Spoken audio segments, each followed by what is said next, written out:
দোয়া করতে। এই কথা শুনে আয়েশা রাদিয়াল্লাহু তাআলা আনহার চোখ ভিজে উঠল।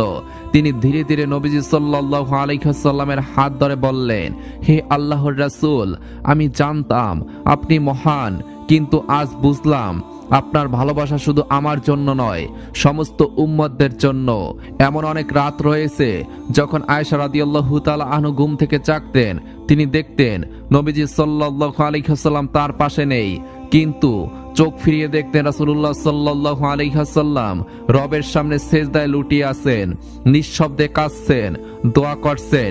এর পরের একদিনের ঘটনা, নিঃশব্দে ঘুমিয়ে আছে গোটা মদিনা, কিন্তু সেই নীরব রাতেও জেগে আছেন দুটি পবিত্র প্রাণ, আমাদের প্রিয় নবী হযরত মুহাম্মদ সাল্লাল্লাহু আলাইহি ওয়াসাল্লাম এবং তার প্রিয়তমা স্ত্রী আমাদের আম্মা জান হযরত আয়েশা রাদিয়াল্লাহু তাআলা আনহা।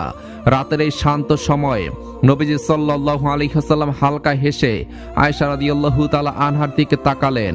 তার চোখে ঝিলমিল করছিল স্নেহের আলো।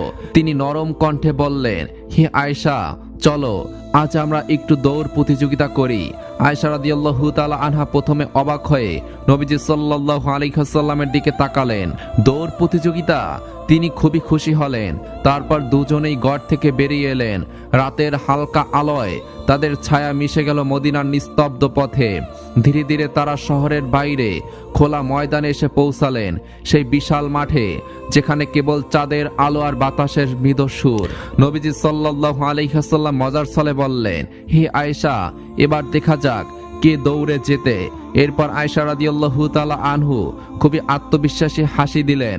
তিনি ছিলেন তরুণী, চঞ্চল, প্রাণবন্ত। নবীজি সাল্লাল্লাহু আলাইহি ওয়াসাল্লামের ইশারায় দৌড় শুরু হলো। প্রথমে আয়েশা রাদিয়াল্লাহু তাআলা আনহা দৌড় শুরু করলেন। তার ওড়না বাতাসে উঠছে, মুখে হাসির ঝিলিক। কিছুক্ষণের মধ্যে নবীজি সাল্লাল্লাহু আলাইহি ওয়াসাল্লামও দৌড়াতে শুরু করলেন। তিনি আয়েশা রাদিয়াল্লাহু তাআলা আনহার আগে গন্তব্যে পৌঁছে গেছেন। হাসি মুখে নবীজি সাল্লাল্লাহু আলাইহি ওয়াসাল্লাম বললেন, হে আয়েশা, আমি তোমার আগে পৌঁছে গেছি, এবার আমি জিতেছি, তুমি হেরে গেছো। আয়েশা রাদিয়াল্লাহু তাআলা আনহা একটু থমকে দাঁড়ালেন, তারপর মুখ ফুলিয়ে বললেন, আপনি তো নবী, আপনাকে হারানো কি এত সহজ? তার গাল দুটি লাল হয়ে উঠল রাগে, কিন্তু তাতে লুকিয়ে ছিল মিষ্টি অভিমান। নবীজি সাল্লাল্লাহু আলাইহি ওয়াসাল্লাম সেই অভিমানী মুখ দেখে মুচকি হেসে বললেন, হে হুমায়রা, রাগ করো না।